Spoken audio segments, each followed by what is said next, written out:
नमस्कार दोस्तों, सोशियोलॉजी पाठशाला यूट्यूब चैनल पे आप सभी का स्वागत है।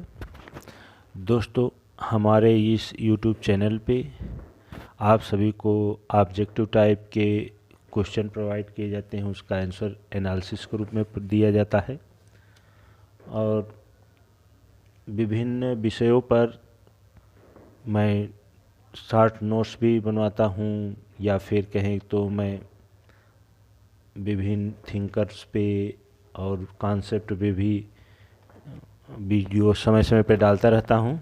तो आप लोगों को हमारी वीडियो अच्छी लगे तो लाइक करें, सब्सक्राइब करें, अपने दोस्तों के पास भी शेयर करें। तो आज के इस प्रैक्टिस सेट में कुल 20 प्रश्न हैं। इस प्रैक्टिस सेट का हमारा पहला प्रश्न है, सांस्कृतिक पुनरुत्पाद की अवधारणा किसने प्रतिपादित की? विकल्प में है पियरे बोर्दियू, बोर्डिलार्ड, जैक डरीदा, अल्थुजर। जैसा कि आप लोगों ने सुना ही होगा कि सांस्कृतिक पुनरुत्पाद की अवधारणा जो है पियरे बोर्दियू महोदय द्वारा दी गई थी। तो इस प्रकार से ए विकल्प सही हो जाता है। पूरे सांस्कृतिक पुनरुत्पाद की बात करें तो जब कोई समाज औपचारिक तरीके से शिक्षा के माध्यम से अपनी संस्कृति को सिखलाता है या दूसरों पर थोपता है, उसी को पियरे बोर्दियू ने सांस्कृतिक पुनरुत्पाद के नाम से बुलाया है। तो ये सांस्कृतिक पुनरुत्पाद की अवधारणा जो है पियरे बोर्दियू से संबंधित है। और पियरे बोर्दियू से बनने वाले प्रश्नों के बारे में बात करें तो इन्होंने हैबिट्स की अवधारणा भी दी है। हैबिट्स में इन्होंने कहा कि सामाजिक कर्ता ऐसा नियम विकसित करता है, नीतियां ऐसा बनाता है जो सामाजिक दुनिया के अनुकूल होता है, और यह नीतियां जो होती हैं वो अचेतन रूप में मानव के द्वारा की जाती हैं, पालन की जाती हैं। तो इस प्रकार से इसे उन्होंने हैबिट्स कहा है। तो हैबिट्स की अवधारणा भी पियरे बोर्दियू की है। एक अवधारणा और पियरे बोर्दियू के नाम से जानी जाती है, ये क्वेश्चन भी कई बार परीक्षाओं में पूछा हुआ है कि उत्कृष्टता की संस्कृति की अवधारणा किसने दी है। तो यह भी पियरे बोर्दियू से संबंधित है। तो पियरे बोर्दियू से बनने वाले ये प्रश्न है, इसको आप लोग ध्यान रखिएगा। अगला प्रश्न है, निम्नलिखित में से कौन सा एक समुच्चय सुमेलित नहीं है? नीचे दिया हुआ विकल्प में प्रभुत्व और शक्ति की अवधारणा सामने वेबर हैं। दूसरा है द्विविभागीकरण पार्सन्स, अमानवीकरण मार्क्स, तर्क प्रयोगात्मक दुर्खिम। तो दोस्तों, जैसा कि इस विकल्प में दिख रहा है कि प्रभुत्व और शक्ति की अवधारणा की बात मैक्स वेबर करते हैं। ध्रुवीय द्विभागीकरण की बात भी पार्सन्स करते हैं, और अमानवीकरण की बात कार्ल मार्क्स ने किया है, जबकि दुर्खिम ने तर्क प्रयोगात्मकवाद की बात नहीं की है। तो इस प्रकार से पूछा हुआ है कौन सुमेलित नहीं है, तो डी ऑप्शन जो है सुमेलित नहीं है। तो इसमें डी विकल्प सही हो जाएगा। अगला प्रश्न है, discipline and punish the birth of prison पुस्तक के लेखक कौन है? विकल्प में है पियरे बोर्दियू, जैक डरीजा, लियोटार्ड, मिशेल फुको। दोस्तों, discipline and punish the birth of prison पुस्तक के लेखक जो हैं मिशेल फुको हैं। तो इस प्रकार से डी विकल्प सही हो जाएगा। मिशेल फुको के बारे में अगर बात करें तो इनकी और 2-3 पुस्तकें पूछी जाती हैं। एक तो ये महत्वपूर्ण पुस्तक है, एक पुस्तक और है द हिस्ट्री ऑफ सेक्सुअलिटी की बात इन्होंने किया हुआ है, इनकी बुक है। और मैडनेस एंड सिविलाइजेशन, हिंदी में पागलपन और सभ्यता, पुस्तक भी मिशेल फुको की है। यह भी कई परीक्षाओं में पूछा हुआ है।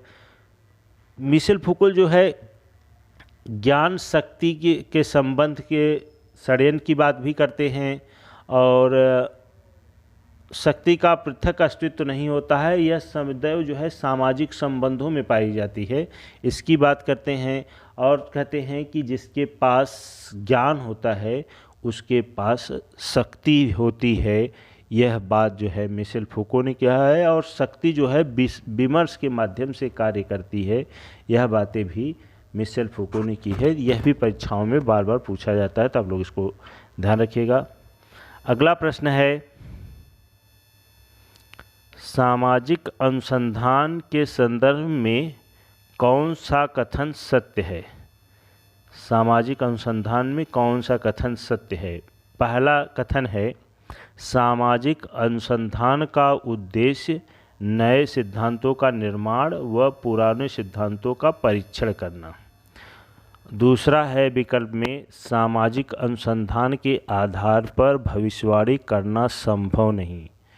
तो दोस्तों इसमें जो है पहला जो कथन है, सामाजिक अनुसंधान का उद्देश्य नए सिद्धांतों का निर्माण करना, ये बात सही है कि नए सामाजिक अनुसंधान के माध्यम से नए सिद्धांतों का निर्माण किया जाता है और पुराने जो सिद्धांत होते हैं उसका परीक्षण किया जाता है कि वर्तमान समय में यह सिद्धांत रिलेवेंट है कि नहीं, सही है कि नहीं, तो वर्तमान समय में इसका परीक्षण भी किया जाता है। तो इस प्रकार से कथन एक सही है।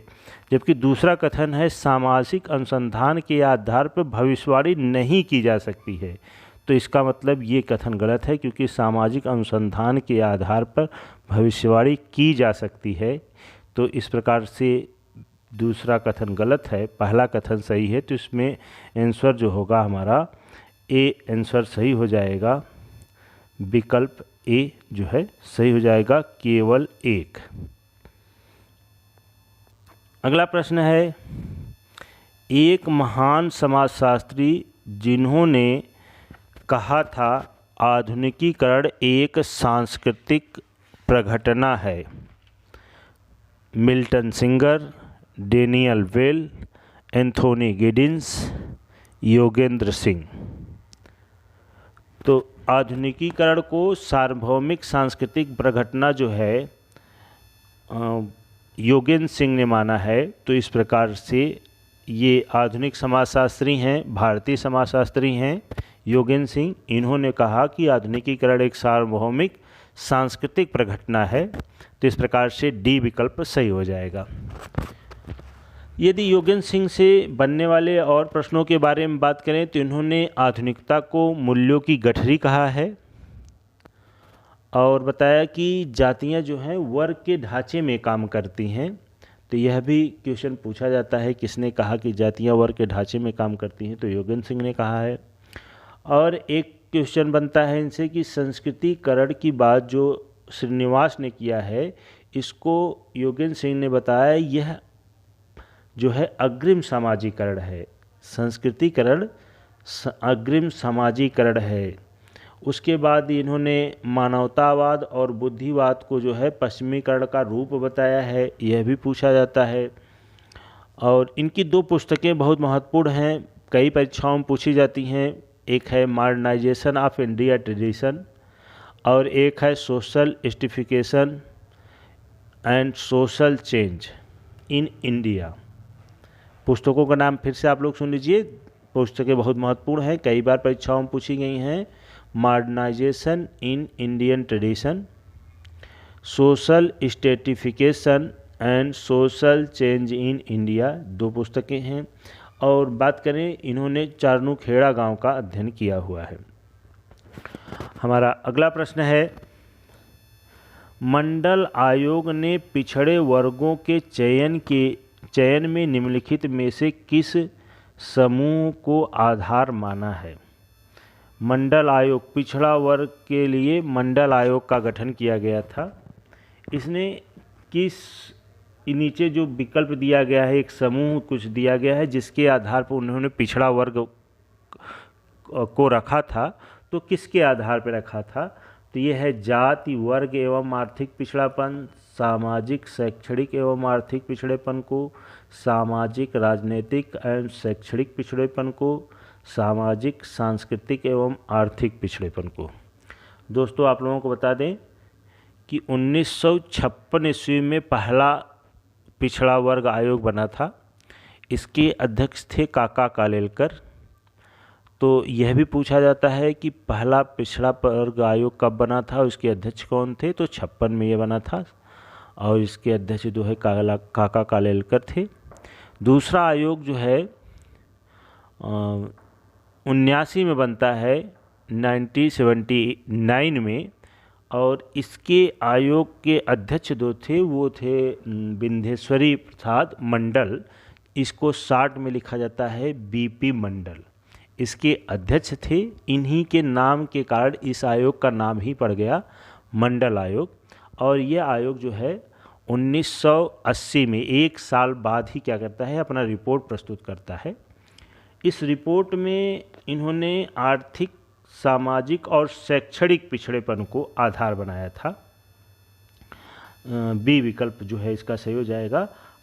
सामाजिक, शैक्षणिक और आर्थिक पिछड़ेपन के आधार पे इन्होंने जाति को माना था, जो जाति सामाजिक, शैक्षणिक और आर्थिक रूप से पिछड़ी हुई है उसको उन्होंने पिछड़े वर्ग आयोग में रखा था।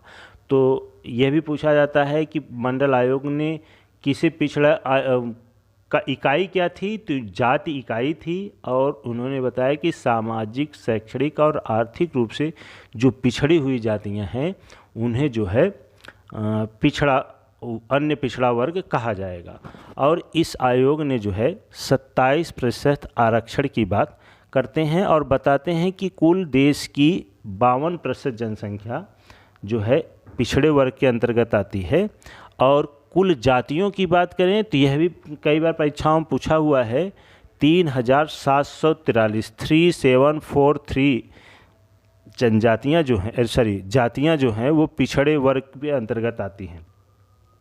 तो मंडल आयोग ने 52% जातियों को, 3743 जातियों को पिछड़े वर्ग के अंतर्गत रखा और कहा कि इनको 27% आरक्षण दिया जाना चाहिए, ऐसी सिफारिश करते हैं। उसके बाद बीपी मंडल आयोग ने ये रिपोर्ट दी तो विश्वनाथ प्रताप ने इसकी घोषणा की कि अगर यदि मेरी जनता पार्टी की सरकार बनती है तो मैं इस बीपी मंडल के सिफारिशों को लागू करूंगा।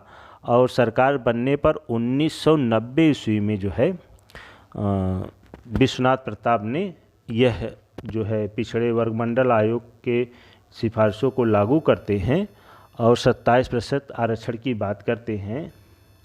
किंतु होता क्या है कि सामाजिक रूप से भारी विरोध देखा गया जो है देश में, तो मामला सुप्रीम कोर्ट में जाता है और सुप्रीम कोर्ट ने इस फैसले को आर्थिक, सामाजिक, शैक्षणिक और आर्थिक पिछड़ेपन को आधार मानते हुए 27% आरक्षण की बात को तो स्वीकार किया, किंतु उसने कहा कि जो आर्थिक रूप से संपन्न हैं, इन जातियों में जो आर्थिक रूप से संपन्न है उन्हें क्रीमी लेयर माना जाए। मतलब क्रीम जैसे मथने के बाद ऊपर हो जाती है, तो आर्थिक रूप से जो संपन्न है उन्हें क्रीमी लेयर में माना जाएगा और उनको आरक्षण का लाभ नहीं मिलेगा। बाकी सभी लोगों को आरक्षण का लाभ 27% आरक्षण दिया जाना चाहिए। यह सुप्रीम कोर्ट का फैसला जो है 1952 ईस्वी में आता है, तो यह भी आप लोग ध्यान रखिएगा। तब से 27% आरक्षण जो है ओबीसी वर्ग को दिया जाता है। अगला प्रश्न है,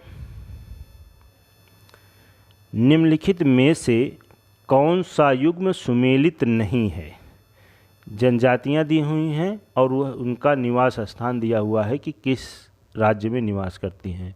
तो जनजाति है हो जनजाति जो है, राज्य दिया हुआ है झारखंड, खासी असम, भील उत्तर प्रदेश, संथाल बिहार। तो दोस्तों आप लोगों को बता दें, हो जनजाति जो है झारखंड में पाई जाती है, खासी जनजाति असम में पाई जाती है, संथाल जनजाति बिहार में पाई जाती है, किंतु भील जनजाति जो है उत्तर प्रदेश में नहीं पाई जाती। यह मध्य प्रदेश, राजस्थान और थोड़ा बहुत गुजरात वाले एरिया में भी यह पाया जाता है। तो इस प्रकार से सी विकल्प हमारा क्या हो जाएगा, सही हो जाएगा। भील जो है वह उत्तर प्रदेश में नहीं पाई जाती, यह मध्य प्रदेश, राजस्थान और गुजरात वाले क्षेत्र में मिलती है। यदि भीलों के बारे में और बात करें तो इनकी उपजाति है भिलाला के नाम से जानी जाती है और यह मध्य प्रदेश की सबसे बड़ी जनजाति, वर्तमान में यह मध्य प्रदेश की सबसे बड़ी जनजाति है।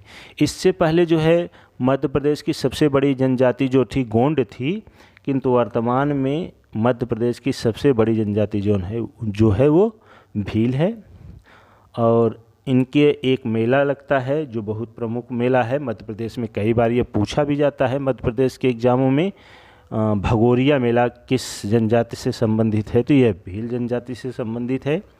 और एक क्वेश्चन भी और पूछा जाता है कि किसे इंडियन रॉबिन हुड के नाम से जाना जाता है, तो भील जनजाति के नायक थे मामा टट्या भील के नाम से जाना जाता है।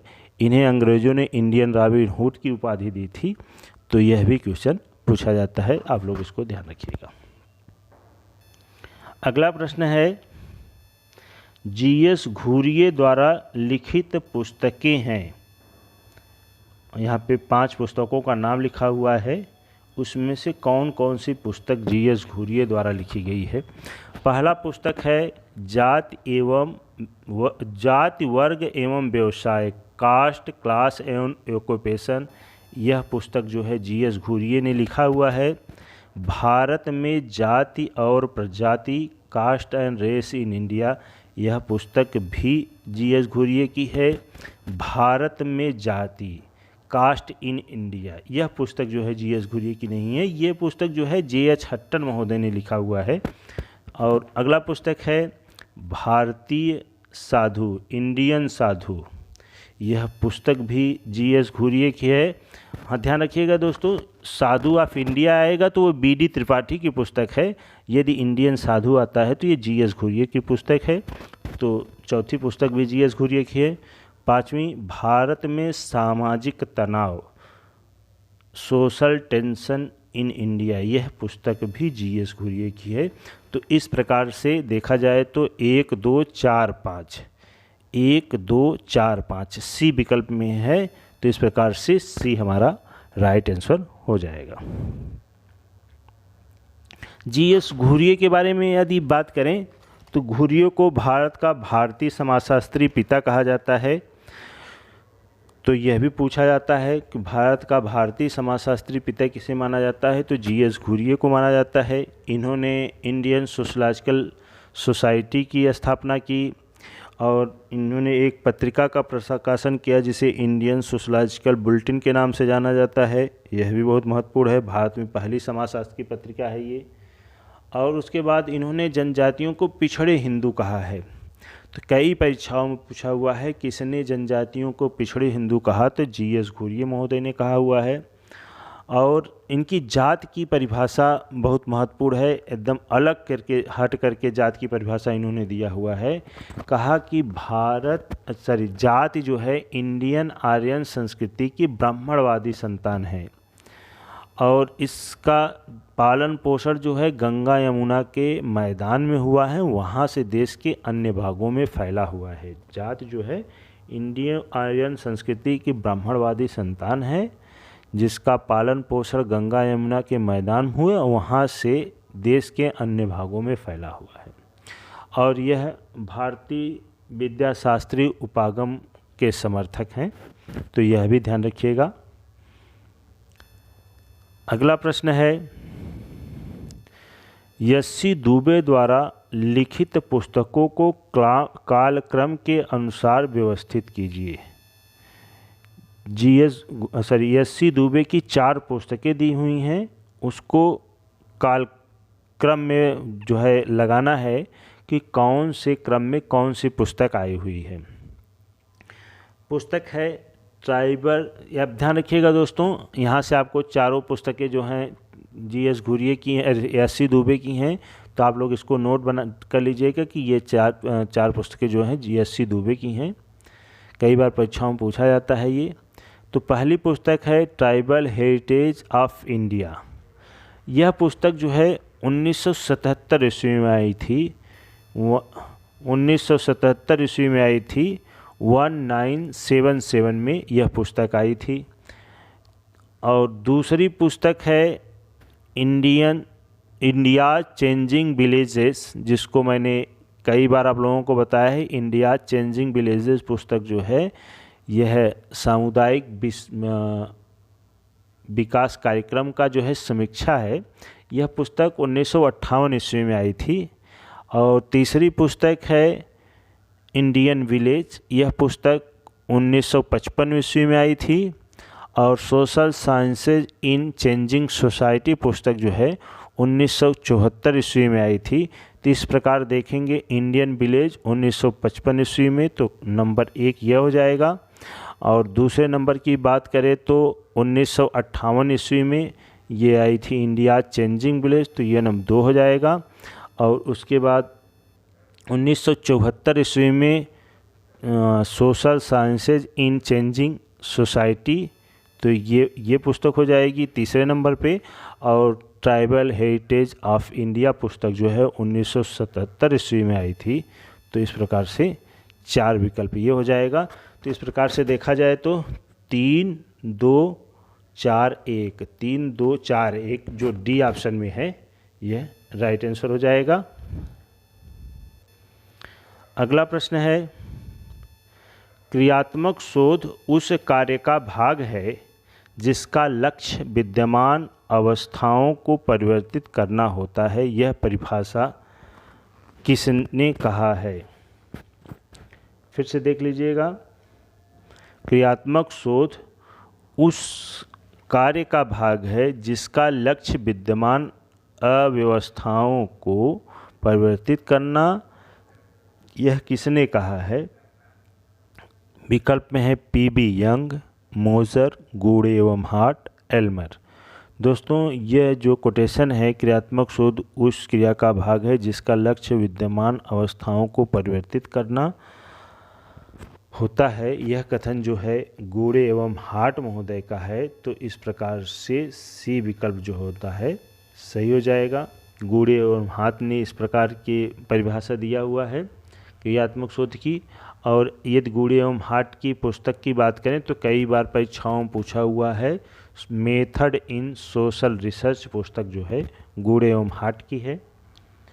अगला प्रश्न है, भूमिका दूरी के विचार को किसने प्रशस्त किया है?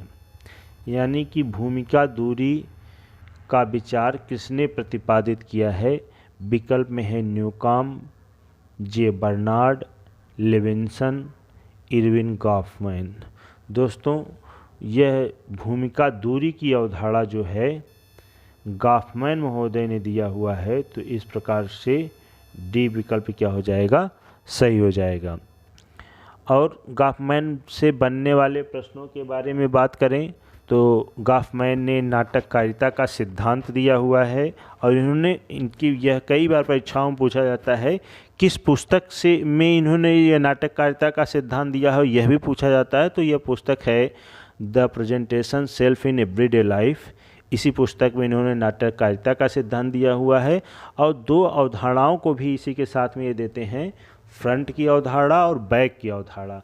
फ्रंट वह होता है जो सामने मंच पे नाटक में मंचन होता है, उसे उन्होंने फ्रंट कहा है। और बैक जो मंच पे आने से पहले की तैयारी होती है उसके बारे में चर्चा करते हैं।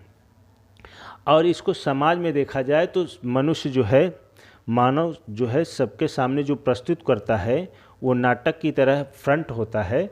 और जबकि इस प्रदर्शन के लिए वो जो पीछे से तैयारियां होती हैं वह मानव समाज का क्या होता है? बैक होता है। और उसके साथ ही इरविन गॉफमैन की बात करें तो इन्होंने स्टिग्मा की बात की थी। इनकी पुस्तक भी है एक स्टिग्मा। और एक अवधारणा की ये चर्चा और करते हैं, इंटरेक्शन रिचुअल की बात भी करते हैं। तो यह भी क्वेश्चन गॉफमैन से पूछा जाता है, तो आप लोग इसको भी ध्यान रखिएगा। अगला प्रश्न है, उत्कृष्टता की संस्कृति की अवधारणा किसने दी है? देखिए ध्यान रखिएगा, अभी पहला क्वेश्चन जो आया था उसमें ही मैंने इसकी व्याख्या किया है, विस्तृत रूप से आप लोगों को बताया कि उत्कृष्टता की संस्कृति की अवधारणा किसने दी है। विकल्प में है सेंट साइमन, पियरे बोर्दियू, आर के मर्टन, इमाइल दुर्खिम। तो उत्कृष्टता की संस्कृति जो है की अवधारणा जो है पियरे बोर्दियू महोदय ने दिया है। तो इस प्रकार से बी विकल्प सही हो जाएगा। अगला प्रश्न है, निम्न में से किस आंदोलन और उसकी वैचारिकी को समकालीन समाज के उत्तर आधुनिक प्रत्युत्तर के रूप में विवेचित किया जा सकता है? लाल आंदोलन, हरित आंदोलन, कृषक आंदोलन, श्रमिक आंदोलन। तो वैचारिकी को समकालीन समाज के उत्तर आधुनिक प्रत्युत्तर के रूप में विवेचित किया जा सकता है, तो वह है कृषक आंदोलन। तो इस प्रकार से सी विकल्प जो होगा वो सही हो जाएगा।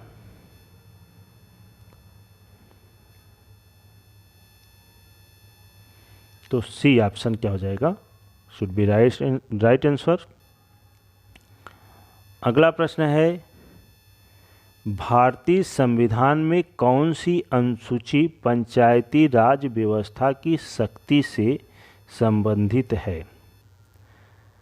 पंचायती राज की बात कर रहे हैं कि शक्ति है, किस अनुच्छेद से शक्तियाँ मिली हुई, अनुसूची से शक्तियाँ मिली हैं, कौन सी अनुसूची जोड़ी गई थी, ये बात कर रहे हैं। तो 9वीं अनुसूची, 10वीं अनुसूची, 11वीं अनुसूची, 12वीं अनुसूची।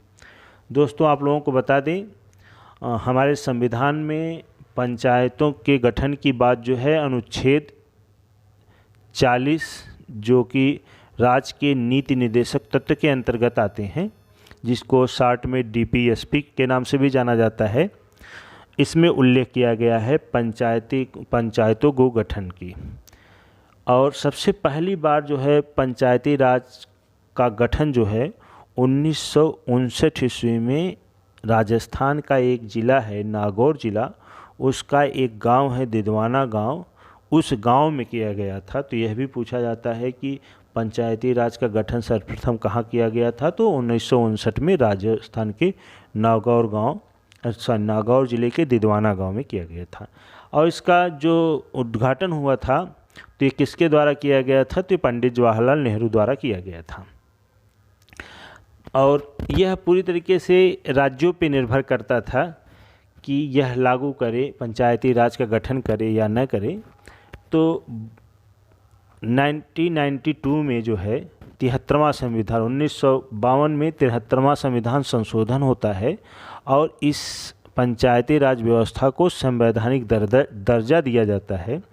और इसमें एक नई अनुसूची जोड़ी जाती है जिसे 11वीं अनुसूची कहा जाता है। तो इस प्रकार से सी विकल्प क्या हो जाएगा, सही हो जाएगा। और यह संवैधानिक दर्जा प्राप्त होता है इसे 24 अप्रैल 1993 ईस्वी को। यह पारित कब होता है, 1992 ईस्वी को, लेकिन लागू कब होता है, 24 अप्रैल 1993 ईस्वी को। इसीलिए 24 अप्रैल को जो है पंचायती राज दिवस के रूप में भी मनाया जाता है।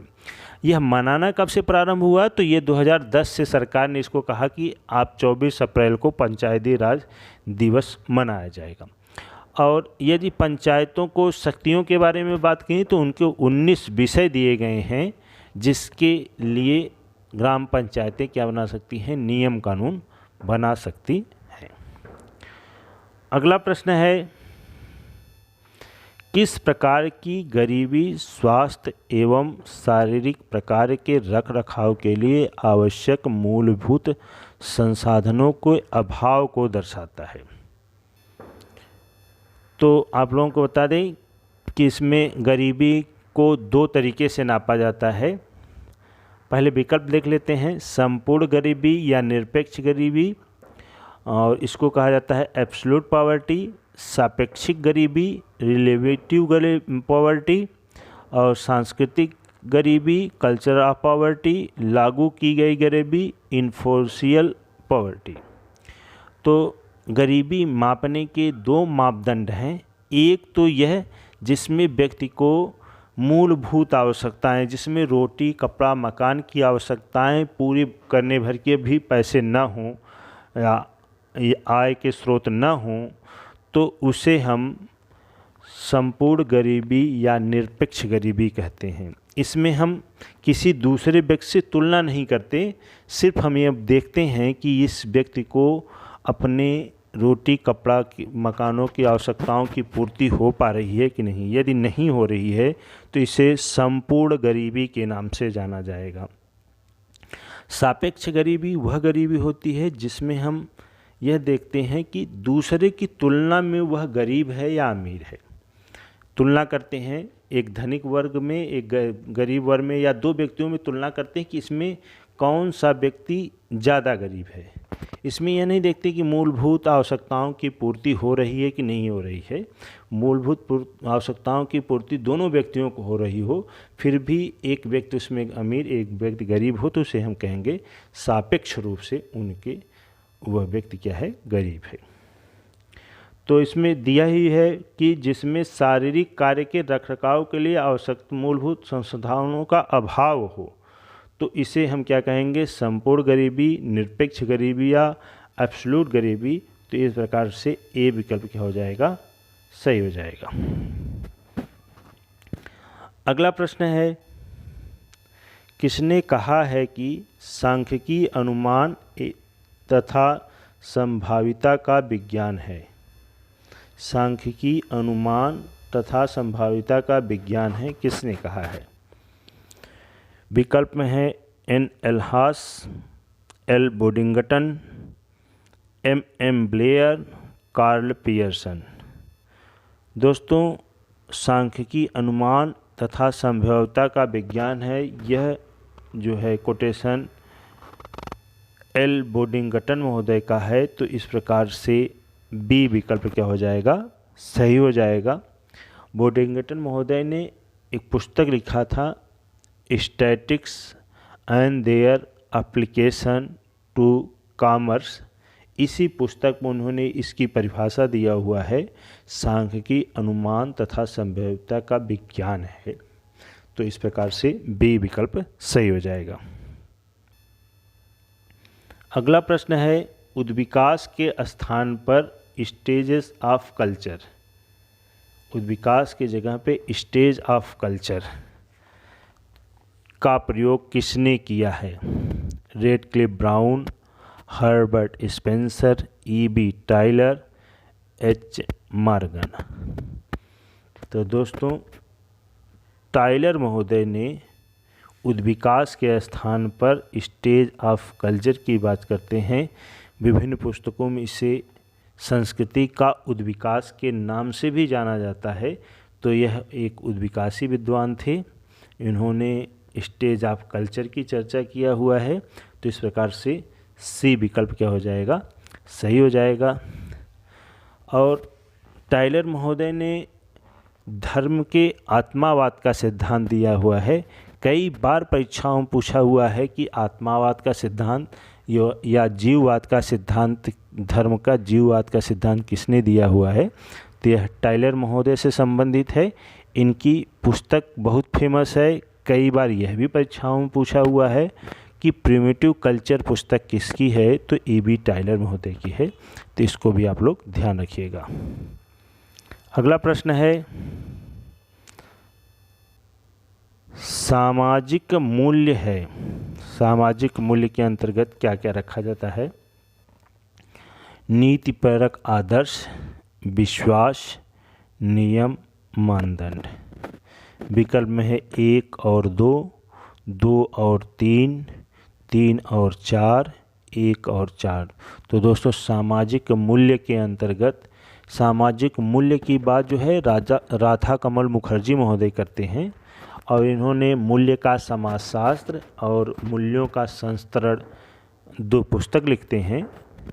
इसी पुस्तकों में इन्होंने बताया कि सामाजिक मूल्य के अंतर्गत नीतिपरक आदर्श और विश्वास को रखा जाता है। तो इस प्रकार से 1 और 2 जो है विकल्प सही है। तो इस प्रकार से ए विकल्प हमारा क्या हो जाएगा, सही हो जाएगा।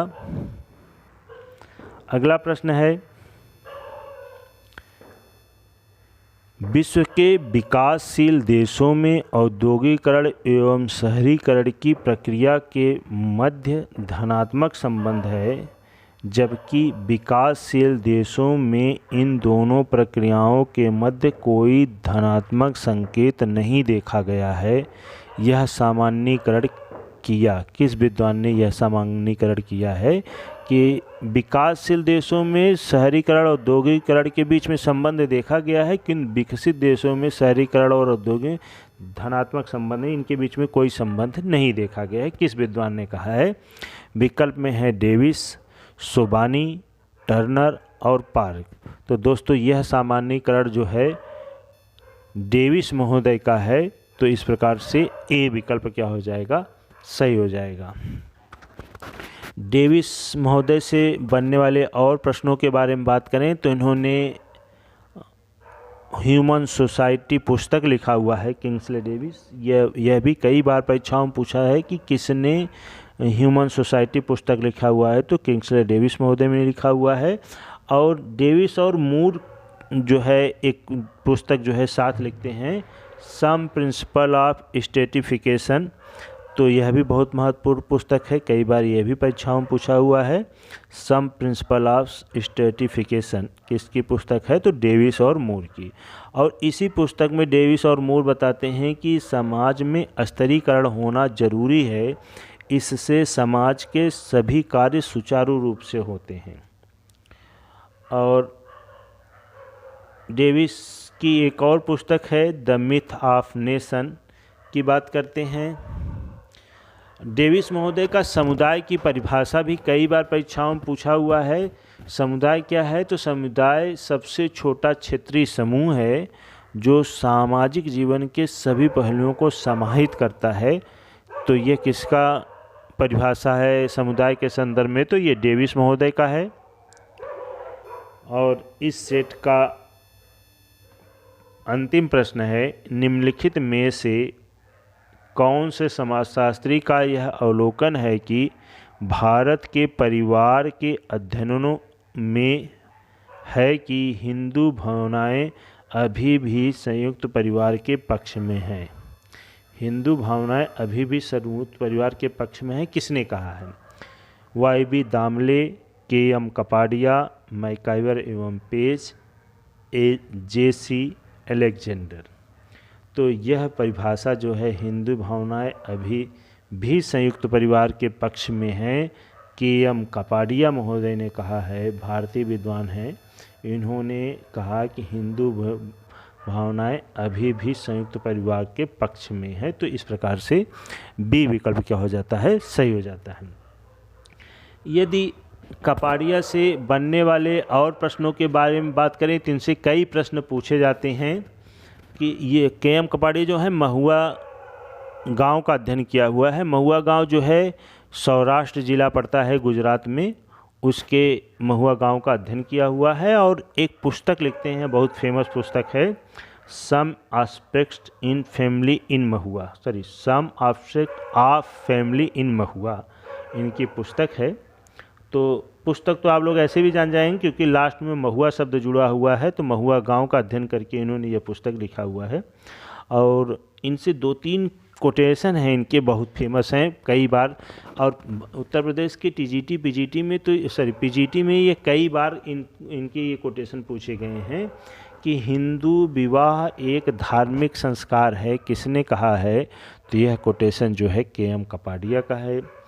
भारत के परिवारों का अध्ययन किया और फिर बताते हैं कि हिंदू परिवार भावनाएं अभी संयुक्त परिवार के पक्ष में हैं। और इन्होंने संयुक्त परिवार को पीढ़ियों के गहराई वाला परिवार कहा है। और बताते हैं कि संयुक्त परिवार वर्तमान में संकट में है। तो यह भी पूछा जाता है कि किसने कहा कि संयुक्त परिवार संकट में है? तो के.एम. कपाडिया महोदय ने कहा है।